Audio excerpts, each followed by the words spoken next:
میلاد النبی کو لے کر مسلمانوں کے بیچ بہت ساری غلط فہمیاں پھیلی ہوئی ہیں۔ دیکھیں، میلاد النبی کے اندر دو باتیں ہوتی ہیں۔ نمبر ایک، رسول اللہ صلی اللہ علیہ وسلم کی تعریف کی جاتی ہے۔ سنن ترمذی کی حدیث ہے کہ رسول اکرم صلی اللہ علیہ وسلم نے سیدنا حسان بن ثابت رضی اللہ تعالی عنہ کے لیے ایک ممبر رکھوایا، جس پر کھڑے ہو کر سیدنا حسان بن ثابت رضی اللہ تعالی عنہ حضور صلی اللہ علیہ وسلم کی بڑائی بیان کرتے تھے، تعریف کرتے تھے، قصیدے پڑھتے تھے۔ معلوم یہ ہوا کہ رسول اللہ صلی اللہ علیہ وسلم کی تعریف کرنا نہ تو صرف جائز کام ہے بلکہ صحابہ کی سنت ہے۔ دوسری بات جو میلاد النبی کے اندر ہے وہ ہے کھانا کھلانا۔ صحیح بخاری کی حدیث ہے کہ ایک صحابی رسول اکرم صلی اللہ علیہ وسلم سے آ کر یہ سوال کرتے ہیں کہ ای الاسلام خیر یا رسول اللہ، اسلام میں سب سے بہترین عمل کون سا ہے؟ تو رسول اللہ صلی اللہ علیہ وسلم فرماتے ہیں تطعم الطعام وتقرأ السلام، لوگوں کو کھانا کھلاؤ۔ کہ جب ہم نے پروموشن کے نام پہ دعوت دی تب تو آپ نے قبول کر لیا، جب گھر میں لڑکا یا لڑکی ہوئی اس خوشی میں دعوت دی تب بھی آپ نے قبول کیا، جب نیا گھر خریدا تو خوشی میں دعوت دی تب بھی آپ نے قبول کیا۔ لیکن جب میں یہ کہہ رہا ہوں کہ میرے رسول اللہ صلی اللہ علیہ وسلم کی ولادت کا دن ہے تو میں خوش ہوں، میں دعوت دیتا ہوں، تب قبول کرنے کو آپ تیار نہیں۔ الحمدللہ والصلاة والسلام علی اشرف رسول اللہ، اما بعد۔ سامعین اکرام، میلاد النبی کو لے کر مسلمانوں کے بیچ بہت ساری غلط فہمیاں پھیلی ہوئی ہیں، لیکن کوئی بات نہیں، آج ہم ان ساری غلط فہمیوں کو اگلے چند منٹوں کے اندر پوری طور پر دور کر دیں گے انشاءاللہ المستعان۔ دیکھیے، اگر آپ کو میلاد النبی اس نام سے پرابلم ہے تو پہلے اس کا مطلب سمجھ لیجیے۔ میلاد النبی کا مطلب ہے رسول اللہ صلی اللہ علیہ وسلم کی ولادت کا دن، یعنی کہ پیدائش کا دن۔ کیا غلطی ہے ایسے کہنے میں؟ میں اگر یوں کہوں میرے دادا جان کی پیدائش کا دن، غلطی ہے؟ نہیں۔ میرے والد صاحب کی پیدائش کا دن، یہ بھی غلطی نہیں۔ میرے بیٹے کی پیدائش کا دن، یہ بھی غلطی نہیں۔ تو رسول اللہ صلی اللہ علیہ وسلم کی ولادت کا دن یا پیدائش کا دن، ایسے کہنے میں کیا غلطی ہے؟ تو اس نام میں کوئی دقت نہیں۔ ہاں، اگر اس نام کے اندر جو کام ہوتا ہے، میلاد النبی کے نام پر جو کام کیا جاتا ہے، اس سے آپ کو پریشانی ہے، اس کے بارے میں ڈاؤٹ ہے تو سنیے۔ دیکھیے، میلاد النبی کے اندر دو باتیں ہوتی ہیں۔ نمبر ایک، رسول اللہ صلی اللہ علیہ وسلم کی تعریف کی جاتی ہے، نعتیں پڑھنے کے ذریعے، قصیدے پڑھتے ہوئے حضور صلی اللہ علیہ وسلم کی تعریف کرتے ہیں۔ نمبر دو، کھانا کھلایا جاتا ہے لوگوں کو۔ یہ دونوں کام جائز ہیں اسلام میں، بالکل جائز ہیں۔ اور رسول اللہ صلی اللہ علیہ وسلم کی تعریف کرنا نہ تو صرف جائز ہے بلکہ صحابہ کی سنت بھی ہے۔ مشہور صحابی حسان بن ثابت رضی اللہ تعالی عنہ مسجد النبوی کے اندر بیٹھ کر حضور صلی اللہ علیہ وسلم کی تعریف کرتے تھے، بڑائی بیان کرتے تھے، اور رسول اللہ صلی اللہ علیہ وسلم سنتے بھی تھے۔ یہاں تک کہ سنن ترمذی کی حدیث ہے کہ رسول اکرم صلی اللہ علیہ وسلم نے سیدنا حسان بن ثابت رضی اللہ تعالی عنہ کے لیے ایک ممبر رکھوایا، جس پر کھڑے ہو کر سیدنا حسان بن ثابت رضی اللہ تعالی عنہ حضور صلی اللہ علیہ وسلم کی بڑائی بیان کرتے تھے، تعریف کرتے تھے، قصیدے پڑھتے تھے۔ اور اسی حدیث میں ہے کہ رسول اکرم صلی اللہ علیہ وسلم نے فرمایا ان اللہ یؤید حسان بروح القدس ما یفاخر او ینافح عن رسول اللہ صلی اللہ علیہ وسلم، کہ جب تک حسان بن ثابت رسول اللہ صلی اللہ علیہ وسلم کی بڑائی بیان کرتے رہیں گے تب تک اللہ رب العزت روح قدس کے ذریعے ان کی تائید کرتا رہے گا۔ تو سامعین اکرام، معلوم یہ ہوا کہ رسول اللہ صلی اللہ علیہ وسلم کی تعریف کرنا نہ تو صرف جائز کام ہے بلکہ صحابہ کی سنت ہے۔ رسول اللہ صلی اللہ علیہ وسلم کی تعریف کرنا ایک ایسا عمل ہے جس کو صحابہ اکرام مسجد النبوی کے اندر کیا کرتے تھے۔ رسول اللہ صلی اللہ علیہ وسلم کی تعریف کرنا، آپ کی بڑائی بیان کرنا ایک ایسا عمل ہے جس کی وجہ سے صحابہ اکرام کو دعائیں ملتی تھی۔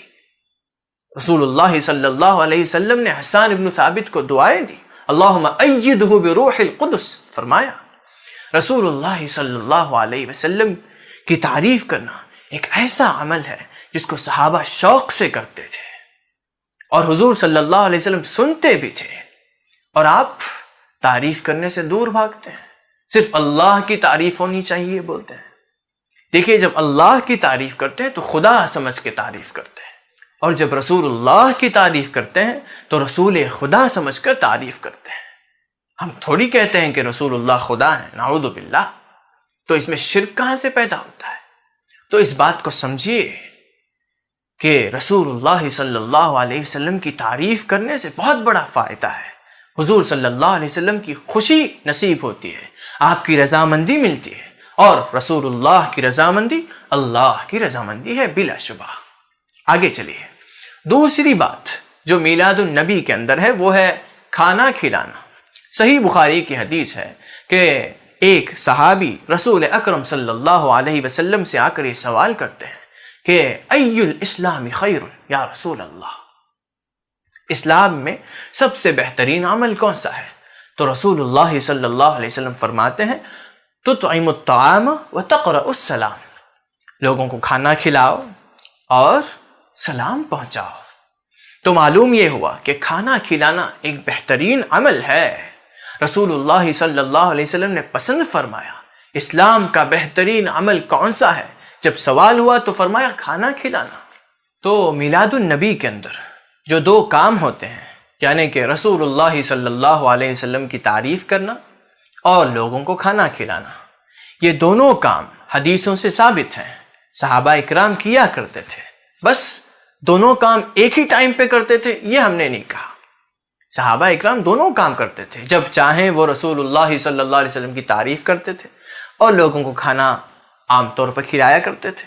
ہم نے دونوں کام ملا کر کرنا شروع کیا، تو اس میں غلطی کیا ہے؟ غلطی کیا ہے؟ میلاد النبی کے نام سے ہم کر رہے ہیں تو اس میں غلطی کیا ہے؟ کام تو وہی ہے، نام بدلنے سے کچھ نہیں ہوتا۔ ویسے تو نام کئی چیزوں کے بدل چکے ہیں۔ علم الفقہ ایسے نام کی کوئی چیز نہیں تھی صحابہ کے زمانے میں، ہم آج نماز کے طریقے، زکوٰۃ کا طریقہ وغیرہ علم الفقہ کے نام سے پڑھتے ہیں، تمام مدارس میں اسی نام سے پڑھایا جاتا ہے۔ تو نام بدل جائے کوئی دقت نہیں، کام صحابہ کا ہے۔ اب اگر کوئی یہ سوال کرے کہ 12 ربیع الاول ہی کو کیوں کرتے ہو، یا پھر میلاد النبی کی خوشی مناتے ہوئے کیوں کرتے ہو، تو ہم کہیں گے کہ بھائی ہماری مرضی، ہمیں اس دن خوشی ہوتی ہے تو ہم کرتے ہیں، اگر تمہیں خوشی نہیں ہوتی ہے تو مت کرو۔ ہم نے تھوڑی کہا کہ یہ فرض ہے، یہ واجب ہے وغیرہ، ہم نے ایسا کچھ نہیں کہا۔ اور ویسے جب کام جائز ہے، یعنی کہ رسول اللہ صلی اللہ علیہ وسلم کی تعریف کرنا اور لوگوں کو کھانا کھلانا، جب یہ دونوں کام جائز ہیں تو جب چاہیں کیے جا سکتے ہیں دونوں کام، جب چاہیں کریں، پیر کو کریں، منگل کو کریں، محرم کے مہینے میں کریں، رمضان کے مہینے میں کریں، خوشی مناتے ہوئے کریں، بغیر خوشی کے کریں، جب کام جائز ہے تو جیسے چاہیں جب چاہیں کر سکتے ہیں، کام جائز ہے تب۔ تو ہم 12 ربیع الاول کو خوشی مناتے ہوئے کرنا چاہتے ہیں تو کر سکتے ہیں، اگر آپ کو کوئی اور ڈیٹ اچھا لگتا ہے تو آپ ڈیٹ بدل لیجئے، آپ کی مرضی۔ اس میں اسی ڈیٹ میں کرنا ہے فرض واجب والی بات نہیں ہے بھائی، سمجھیے بات کو۔ اس بات کو سمجھنے کے لیے آپ ایک سوشل ایکسپیریمنٹ کر کے دیکھیں۔ آپ کی آفس میں اگر کوئی میلاد کے خلاف بولنے والا، میلاد النبی کے خلاف کوئی شخص ہوگا تو اس سے جا کر کہیں کہ بھائی صاحب آج میں بہت خوش ہوں، میری پروموشن کا دن ہے، تو میں چاہتا ہوں کہ آپ کو ایک ٹریٹ دوں، یعنی کہ آپ کو ایک دعوت دوں ہوٹل میں، چلیں گے آپ؟ تو وہ آئے گا، اس کو لے کر جائیے اور کھانا وغیرہ آرڈر کر دیجیے اور اس سے کہیے کہ آج میں بہت خوش ہوں، اللہ کا بہت بڑا فضل ہوا ہے، پروموشن وغیرہ ملا ہے، تو میں سوچتا ہوں کہ اللہ کی تعریف کر دی جائے اور ایک نعت بھی پڑھ لی جائے۔ وہ مان لے گا اور اس کے بعد کھانا بھی کھلا دیجیے گا۔ لیکن اگر اسی شخص سے آپ یہ کہیں کہ آج میں بہت خوش ہوں کیونکہ آج رحمت للعالمین تشریف لائے تھے، آج حبیب خدا کی آمد ہوئی تھی، آج رسول اللہ صلی اللہ علیہ وسلم کی ولادت کا دن ہے، آج حبیب خدا تشریف لائے تھے، تو میں آج بہت خوش ہوں، آپ آئے ہمارے گھر، دعوت ہے تو وہ قبول نہیں کرے گا۔ تو آپ اس سے پوچھئے کہ جب ہم نے پروموشن کے نام پہ دعوت دی تب تو آپ نے قبول کر لیا، جب گھر میں لڑکا یا لڑکی ہوئی اس خوشی میں دعوت دی تب بھی آپ نے قبول کیا، جب نیا گھر خریدا تو خوشی میں دعوت دی تب بھی آپ نے قبول کیا، لیکن جب میں یہ کہہ رہا ہوں کہ میرے رسول اللہ صلی اللہ علیہ وسلم کی ولادت کا دن ہے تو میں خوش ہوں، میں دعوت دیتا ہوں، تب قبول کرنے کو آپ تیار نہیں۔ ایسا کیوں؟ کہیں آپ کی غلط فہمی آپ کو رسول اللہ صلی اللہ علیہ وسلم کی محبت سے دور تو نہیں کر رہی؟ کہیں آپ کی غلط فہمی آپ کو رسول اللہ صلی اللہ علیہ وسلم کی قربت سے دور تو نہیں کر رہی؟ سوچئے، سمجھیے اس بات کو، یہ شیطان کی چال ہے۔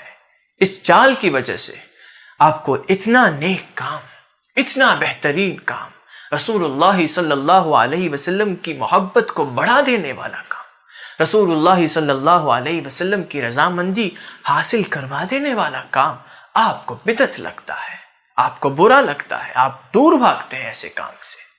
سوچئے، اس بات کو سمجھیے، اللہ رب العزت اس کی توفیق عطا فرمائے آپ کو۔ اور ایک بات یاد رکھیے کہ سورہ انبیاء کا جو قول ہے، سورہ انبیاء کے اندر جو آیت ہے وَمَا أَرْسَلْنَاكَ إِلَّا رَحْمَةً لِّلْعَالَمِينَ، اس آیت کے مطابق رسول اللہ صلی اللہ علیہ وسلم تو اللہ کی رحمت ہے، اور اللہ نے سورہ یونس میں یہ بتایا کہ قُلْ بِفَضْلِ اللَّهِ وَبِرَحْمَتِهِ فَبِذَلِكَ فَلْيَفْرَحُوا، اس آیت میں اللہ کی رحمت سے خوش ہونے کا حکم دیا ہے، اور بلا شبہ رسول اللہ صلی اللہ علیہ وسلم تو خدا کی رحمت ہے۔ تو اگر ہم رحمت للعالمین کی ولادت کی خوشی مناتے ہیں تو دراصل ہم اللہ کا حکم مانتے ہیں، کیونکہ اللہ نے فرمایا کہ اللہ کی رحمت سے خوش ہو جاؤ، اللہ کی رحمت ہی سے خوشی کرو۔ سورہ یونس کیا آیت ہے؟ قُلْ بِفَضْلِ اللَّهِ وَبِرَحْمَتِهِ فَبِذَلِكَ فَلْيَفْرَحُوا، اللہ کے فضل اور اس کے رحمت ہی سے خوشی کرو، اللہ کا حکم ہے۔ تو جب ہم رحمت للعالمین کی ولادت کی خوشی مناتے ہیں تو دراصل ہم اللہ کے حکم کی پابندی تو کر رہے ہیں۔ اور رسول اللہ صلی اللہ علیہ وسلم خود اپنی ولادت کے دن کا احترام کرتے تھے، اکرام کرتے تھے۔ آپ ہر پیر کے دن روزہ رکھتے تھے۔ کسی صحابی نے، صحیح مسلم کی حدیث ہے کہ کسی صحابی نے رسول اکرم صلی اللہ علیہ وسلم سے پیر کے دن کے روزے کے بارے میں سوال کیا تو حضور صلی اللہ علیہ وسلم نے فرمایا ذاک یوم ولدت فیہ، یہ ایسا دن ہے جس میں میں پیدا ہوا تھا، میری ولادت ہوئی تھی۔ حضور صلی اللہ علیہ وسلم نے فرمایا۔ اب اس حدیث کو لے کر کچھ لوگ یہ کہتے ہیں کہ حضور صلی اللہ علیہ وسلم نے تو اپنا میلاد روزہ رکھ کر منایا، تم یہ سب کیوں کرتے ہو، تم بھی روزہ رکھو۔ دیکھیے بھائی، اس حدیث سے صرف یہی ثابت ہوتا ہے کہ پیر کے دن یا پھر رسول اکرم صلی اللہ علیہ وسلم کی ولادت کے دن روزہ رکھنا سنت ہے۔ اس حدیث سے یہ ہرگز ثابت نہیں ہو سکتا کہ کوئی اور کام کرنا، روزہ رکھنے کے علاوہ کوئی اور نیک کام کرنا غلط ہے یا بدعت ہے، یہ اس حدیث سے ثابت نہیں ہو سکتا۔ اس کے لیے آپ کو کوئی اور حدیث لانی پڑے گی، کیونکہ اگر کوئی شخص ایسا کہے کہ میرے اندر روزہ رکھنے کی طاقت نہیں ہے، میں اس دن 2 رکعت نفل پڑھ کے اللہ کا شکر کروں گا کہ اتنے پیارے رسول کا امتی اللہ نے مجھے بنایا، میں شکر کروں، نہیں کرنا، کیونکہ حضور صلی اللہ علیہ وسلم نے صرف روزہ رکھا تو تم بھی صرف روزہ رکھو، ایسے تھوڑی کہہ سکتے ہیں اس سے۔